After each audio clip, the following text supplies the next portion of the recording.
How many times has that morning alarm felt like a personal attack on your soul? You hit snooze, promising that today everything changes, but by the time you crawl out of bed, the world has already moved on without you. You feel like a passenger in your own life. But here's the truth you've never been told. You aren't failing because you're lazy. You're failing because you are trying to sprint while carrying a backpack full of stones that don't even belong to you. You are exhausted from fighting battles at the wrong time, living in the afternoon of other people's demands. What if a single forbidden sacrifice at 5 a.m. could hand you 45 extra days of life every year? This is how Thomas, a man who was once a ghost on the streets, transformed from a homeless stranger into a master of his destiny. He discovered a secret math, a way to drop the weight and reclaim his power in the blue hour. But there is a specific reason why most people are allergic to this hour. A hidden psychological trap that keeps you tired even if you sleep 8 hours. And I will reveal what that trap is in just a moment. Thomas's fingers, stained with the dust of a city that never stops, trembled as they hovered over the cracked glass of his phone. The screen flickered like a dying star in his makeshift shelter. It was exactly 5 a.m., the hour of truth, yet his thumb moved with a heavy, practiced weariness toward the snooze button. With one soft click, he didn't just silence the alarm, he effectively muted the voice of his own potential. Let's be honest, for Thomas, hitting snooze was a daily betrayal of the only currency he had left, his word to himself. When you wake up late, you aren't just tired, you are already behind, desperately trying to catch up to a world that has been running full tilt for hours. But why is this spiritual fatigue so much heavier than physical labor? Most people think they are tired because of a lack of sleep. But the real reason involves a specific type of emotional baggage that Thomas didn't know he was carrying yet. A weight that makes the bed feel like a magnet and your goals feel like a chore. We will uncover this invisible anchor in the next chapter. The city's roar fades into a ghostly hum, leaving behind a stillness that feels almost sacred. This is the blue hour, a time when the shadows hold their breath, waiting for a leader to emerge. While the world is lost in the fog of easy dreams, the true architects of the future are wide awake and leaning into the quiet. Think of the 5 a.m. hour as a forbidden sacrifice, a hidden portal where the noise of the crowd doesn't drown out the sharp whispers of genius. Working at 2 p.m. is just participating in the status quo, but working at 5 a.m. is a declaration of war on mediocrity. This is where you build your mental fortress. But here is the mystery. Thomas realized that, even in this silence, he was still hearing voices, not of people, but of obligations and guilt that weren't his to carry. He found the blueprint, but he discovered that his hands were too full of emotional stones to pick up the tools of his destiny. How do you distinguish between your true purpose and the heavy expectations others have dropped on your soul? The answer lies in a strange phenomenon called the invisible ghost, which we will explore next. Thomas drifted through the city streets like a wisp of smoke, a man who occupied space but held no substance. He was a master of the reactive life, his every move dictated by the biting wind or the growl of an empty stomach. On the outside, he was time-rich, possessing 24 hours of absolute freedom. Yet inside, he was utterly purpose-bankrupt. This isn't just about a man on a park bench. It's about the ghost inside many of us. You might have a roof and a salary, but if you spend your best energy reacting to emails and demands, you're just a ghost in your own story. Thomas was exhausted not from labor, but from the crushing spiritual fatigue of being a stranger to his own potential. He was spending 16 hours a day reacting to the world, which always equals zero progress.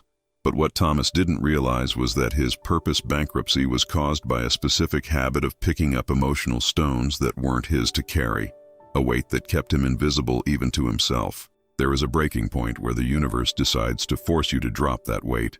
And for Thomas, that moment was about to arrive in the form of a devastating erasure. Do you know what happens to a man when the world finally stops asking for his permission? We're about to see it.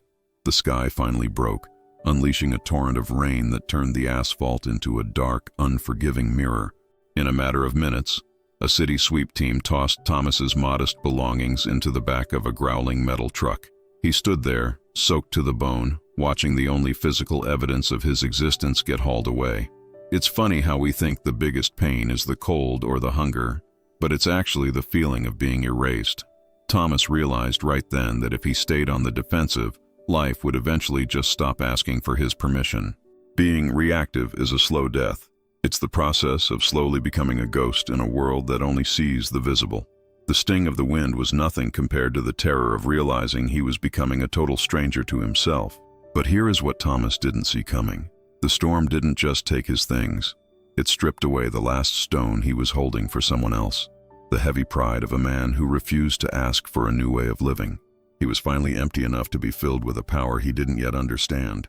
But what is this weapon he was about to find on a distant park bench, and why do 99% of people run away from it when it's offered? You're about to meet the man who holds the keys. The figure on the bench didn't look like a man seeking refuge. He looked like a man holding court. Elias sat perfectly still, while the rest of the city was buried under warm duvets. There was a quiet, heavy authority radiating from him, the it factor of a man who has already won the day before it even starts. Thomas approached, expecting pity, but Elias didn't even turn his head. "You're early for a ghost, but you're awfully late for a king," he remarked. He didn't reach for his wallet. Instead, he handed over a truth that cut deeper than the freezing wind. Money won't fix a man who has already surrendered his primary real estate. Elias looked him in the eye and delivered the blow.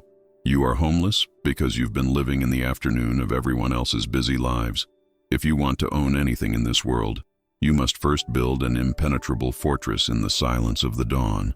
But here is what Elias kept hidden in his leather notebook, a specific reason why Thomas was so easily pushed into the afternoon of others, a psychological weight that Elias calls the anchor of unspoken debts. Why do we feel obligated to finish tasks and carry burdens that aren't even ours? Elias was about to show him the math of the gods, but first he had to see if Thomas was ready to drop the stones he was clinging to. The calculation he revealed next is what separates the masters from the masses. Elias tapped the notebook, his pen dancing over the page like he was mapping out a hidden gold mine. "Most folks think they're short on money, but they're really just short on focus," he whispered. He wrote the numbers down, 3 extra hours every single morning, while the rest of the world is snoring. Thomas stared at the figures, feeling the first stirrings of a logic that could actually break his invisible chains. 3 hours from 5 to 8 is 21 hours a week, Elias noted. That adds up to 1,095 hours of pure consciousness every single year. While the masses live 12 months, the man of the dawn is essentially living 13 and a half. That's 45 full days of extra life per year, a month and a half head start over every single rival. This is the secret math that transforms a wandering stranger into a reigning king. But here is the catch that Elias only shared in a whisper. You cannot fill these extra 45 days with gold if your hands are already cramped from holding on to the heavy, jagged stones of other people's expectations. Thomas realized his poverty was just a lack of structure, but there was one final iron rule in the protocol that Elias said was the most dangerous to ignore, a rule that deals with the phantom weight we carry into the dawn. Do you want to see the specific protocol that guards this fortress? Elias didn't just give Thomas a dream. He handed him a cold, hard operating system for his soul. From 5 to 6, you reclaim your mind, the mentor said, gesturing toward the stillness. This hour is for silence and journaling, writing down the man you'll be to kill the man you are. It's about cleaning the slate of yesterday's failures before the world tries to scribble its noise on you. Then comes the heavy lifting. From 6 to 8, you build a high-value skill, coding, sales, or mastering complex systems.